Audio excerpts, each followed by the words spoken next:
இன்று வள்ளுவரிடம் ஒரு கேள்வியையும் பட்டினத்தாரிடம் ஒரு கேள்வியும் முன்வைத்தோம்.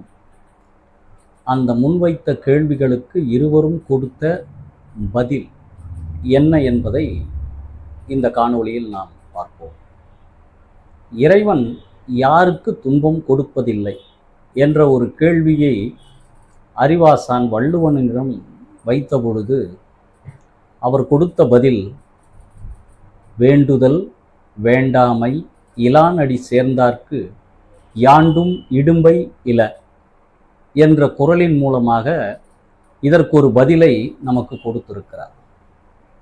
வேண்டுதல் வேண்டாமை, அதாவது எந்த உயிர்களிடத்தும் விருப்பும் வெறுப்பும் இன்றி யார் இருக்கிறானோ அவன்தான் இறைவன் என்று பொருள். ஒரு உயிர்களிடத்து கருணையும் ஒரு உயிர்களிடத்து வெறுப்பும் உள்ளவன் இறைவனாக இருக்க முடியாது.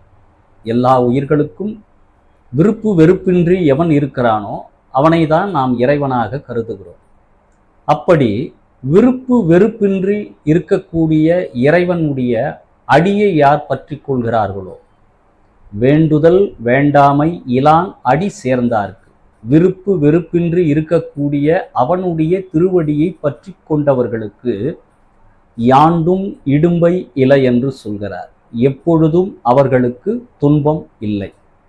அப்படியானால் இறைவன் திருவடியை பற்றி கொண்டவர்களுக்கு துன்பமே இருக்காதா என்ற ஒரு கேள்வியை நாம் கேட்கலாம். துன்பம் போல் அவை இருந்தாலும் சூரியன் வந்தவுடன் பனி எப்படி அகல்கிறதோ அப்படி துன்பம் வருகின்ற பொழுதே அது வேறொரு திசையிலே பயணித்து நம்மை விட்டு அகன்றுவிடும்.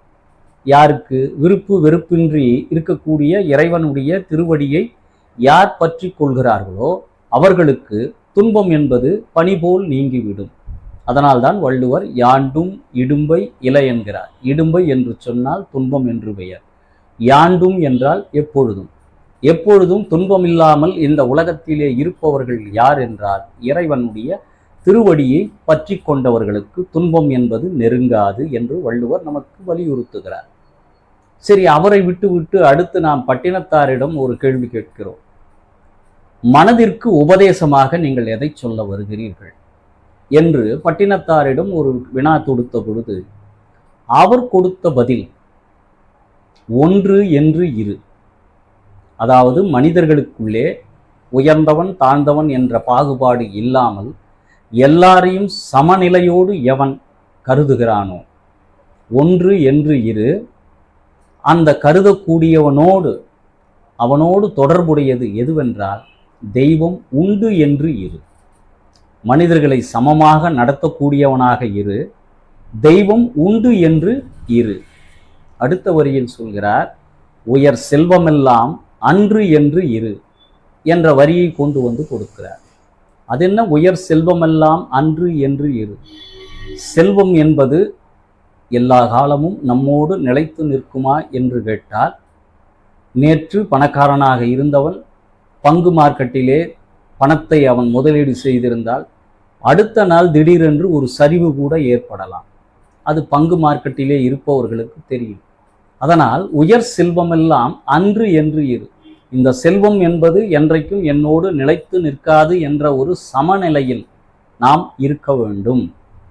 முதலிலே மனதிற்கு என்ன உபதேசம் சொல்கிறார் என்றால், ஒன்று என்று இரு, தெய்வம் உண்டு என்று இரு, உயர் செல்வமெல்லாம் அன்று என்று இரு. இப்போ 3 செய்திகளை நமக்கு சொல்கிறார். மனதிற்கு இது உபதேசமாக அவர் சொல்கிறார்.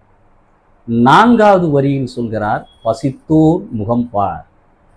மனித பிறவியினுடைய அடிப்படை நோக்கம், அடிப்படையானது எதுவென்றால், இந்த உயிர்கள் மீது பசியோடு யார் இருந்தாலும் பசித்தோர் முகம்பார் என்று நமக்கு அறிவுறுத்துகிறார். அதற்கடுத்து நல் அறமும் நட்பும் நன்று என்று இரு. அறம் சார்ந்த ஒரு வாழ்க்கையை வாழ்தலும், அதற்கு அடுத்த வரி நல்ல நண்பர்களோடு இருத்தல். இன்றைக்கு மிக மிக உன்னதமானது ஒரு மனிதனுக்கு கிடைக்கக்கூடிய நட்பு. அது எல்லோருக்கும் வாய்க்குமா என்றால் நிச்சயமாக வாய்க்குமா என்றால் சந்தேகத்திற்கிடமானது. அதனால்தான் வள்ளுவர் கூட 4 அதிகாரங்களை நட்பை பற்றி நமக்கு கூறியிருக்கிறார் திருக்குறளில். வேறு எந்த ஒரு கருத்துக்கும் அவர் 4 அதிகாரங்களை வைத்திருக்கிறார் என்றால் இல்லை என்றே சொல்லலாம். அதனால் ஒரு மனிதன் தேர்ந்தெடுக்கின்ற பொழுதே ஒரு நல்ல நண்பனை தேர்ந்தெடுத்து கொள்ள வேண்டும். நல் அறமும் நட்பும் நன்று என்று இரு. அடுத்த வரி சொல்கிறார், நடு நீங்காமலே. நடு என்றால் துலாக்கோல் போல இவர் வேண்டியவர் இவர் வேண்டாதவர் என்ற பாகுபாடு மனதிற்குள் வைத்துக்கொண்டு செயல்படாதே. செய்கின்ற தர்மமாக இருந்தாலும் இவர் வேண்டப்பட்டவருக்கு ஒரு மாதிரியும் வேண்டப்படாதவருக்கு ஒரு மாதிரியாகவும் செயல்படாதே என்று நடு நீங்காமலே நன்று என்று இரு என்று நமக்கு வலியுறுத்தி சொல்கிறார் பட்டினத்தார். இது எதற்கு என்றால், மனமே உனக்கு உபதேசம் இதே என்று மனதிற்கு உபதேசம் செய்கிறார். இப்போ பட்டினத்தார் சொன்னதை நாம் முழுமையாக உள்வாங்கி கொண்டோமானால் இந்த மனம் அலைவாயாமல் ஓரிடத்தில் நிலைத்து நின்று அடிபற்றுவதற்கு, இறைவனுடைய திருவடி பற்றுவதற்கு நமக்கு வழிகாட்டுகிறார் பட்டினத்தார்.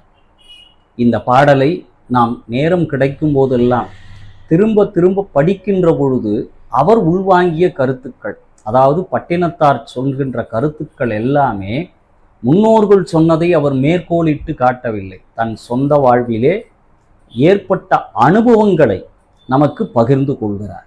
ஆக மனதிற்கு உபதேசத்தை நமக்கு சொல்கிறார். இறைவனிடம் யாருக்கு துன்பமில்லை என்பதை வள்ளுவர் கூறினார். மனதிற்கு உபதேசம் என்ன என்பதை பட்டினத்தார் நமக்கு அறிவுறுத்துகிறார். நிறைவாக ஒரு சிறுகதை மூலம் தர்மம் செய்வதை பற்றி நாம் கொஞ்சம் அறிந்து கொள்ளலாம். ஒரு ஊரிலே ஒரு மிகப்பெரிய செல்வந்தர் இருந்தார். அவர் மனம் கொஞ்சம் இரக்க குணமும் உண்டு, தயாள குணமும் உண்டு. எல்லோருக்கும் தர்மம் செய்ய வேண்டும் என்ற ஒரு எண்ணம் அவர் ஆழ்மனதிலே எப்பொழுதும் இருந்து கொண்டிருக்கும். ஆனால் நாம் தர்மம் செய்வதை அடுத்தவர்களுக்கு சொல்லாமல் செய்ய வேண்டும் என்பதிலே மிகவும் கண்ணும் கருத்துமாக அந்த செல்வந்தர் இருந்தார்.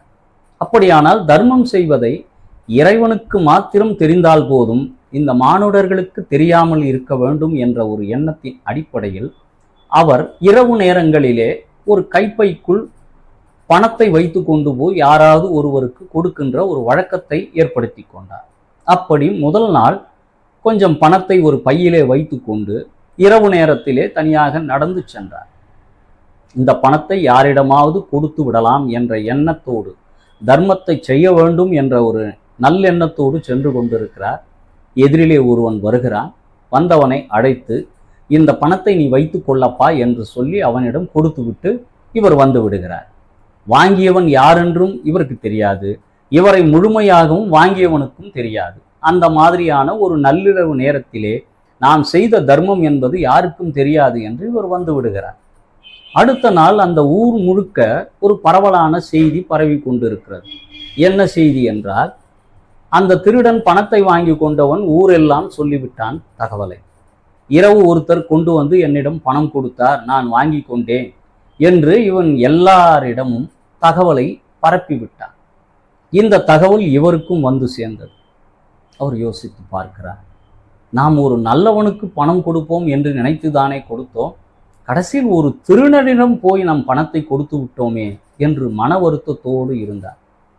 சரி, அடுத்த நாள் முயற்சியாக மறுபடியும் ஒரு கைப்பையிலே பணத்தை எடுத்துக்கொண்டு நள்ளிரவு நேரத்திலே நடந்து கொண்டு செல்கிறார்.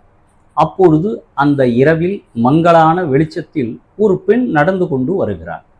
நடந்து கொண்டிருந்த அந்த பெண்ணிடம் இவர் அந்த பணத்தை கொடுத்து, நீ இதை பயன்படுத்தி கொள்ளம்மா என்று சொல்லிவிட்டு அந்த பெண்ணின் முகத்தை கூட பார்க்காமல் இவர் உடனடியாக வீட்டிற்கு வந்து விடுகிறார். மறுநாளும் பொழுது விடுகிறது. மறுபடியும் ஊர் முழுக்க ஒரு தகவல் பரவுகிறது. ஒரு பாலியல் தொழிலாளியாக இருக்கக்கூடிய அந்த பெண் பணத்தை பெற்றுக்கொண்டு, எனக்கு இரவு ஒருவர் நிறைய பணத்தை கொடுத்து விட்டு சென்றார் என்று ஊர் முழுக்க அவள் தம்பட்டம் அடித்து விட்டார். இந்த தகவலும் இவருக்கு வந்து சேர்கிறது. மறுபடியும் யோசிக்கிறார். மீண்டும் ஒரு தவறான நபரிடம் நாம் பணத்தை கொண்டு போய் கொடுத்து விட்டோமே என்று மன வருத்தம் விட்டார். சரி, நாம் செய்ய வேண்டிய காரியத்தை செய்து கொண்டிருப்போம் என்று அடுத்த நாள் வருகிறார். அடுத்த நாள் இரவிலே மறுபடியும் கைப்பையிலே பணத்தை எடுத்துக்கொண்டு போகிறார். மறுபடியும் ஒருவர் வழியில் வருகிறார், அவரிடம் பணத்தை கொடுத்துவிட்டு வந்து விடுகிறார். மறுநாள் அதே போன்று ஒரு செய்தி காட்டு தீயாக பரவுகிறது. இவரிடம் பணத்தை வாங்கியவன் மிகப்பெரிய செல்வந்தன். அந்த செல்வந்தன் இவரிடம் பணம் வாங்கி கொண்டு பெரிய பணக்காரனாகிய எனக்கே ஒருவர் பணம் கொடுத்து விட்டு போனார் இலவசமாக என்று அவனும் ஊர் முழுக்க காட்டு தீயை பரப்புவது போல அந்த செய்தியை பரப்பி விட்டு விட்டான். இப்போது யோசிக்கிறார், 3 தவறான நபர்களுக்கு நாம் பணத்தை கொடுத்து விட்டோமே என்று சிவபெருமானுடைய ஆலயத்திற்கு சென்று இறைவன் முன்னால் நின்று வேண்டுகிறார். இறைவா, நான் தான தர்மங்கள் செய்ய வேண்டும் என்ற எண்ணத்தில் தான் தர்மங்களை செய்கிறேன். ஆனால் அந்த தர்மங்கள் அனைத்தும் தவறான நபர்களுக்கு போய் சென்று விட்டதே. இது என்ன எனக்கு சோதனை? இனி நான் தர்மம் செய்வதா செய்யக்கூடாதா என்று இறைவன் முன்னால் வேண்டிவிட்டு வீட்டிற்கு வருகிறார். அன்று இரவு நல்ல உறக்கத்தில் இருக்கிறார். உறக்கத்திலே பெருமான் கனவிலே வந்து சொல்கிறார், நீ முதலிலே ஒருவனுக்கு தர்மம் செய்தாய், அவன் திருடன்தான். அந்த திருடனுக்கு நீ பணம் கொடுத்தாய், அது தவறு என்று நீ நினைத்து கொண்டிருக்கிறாய்.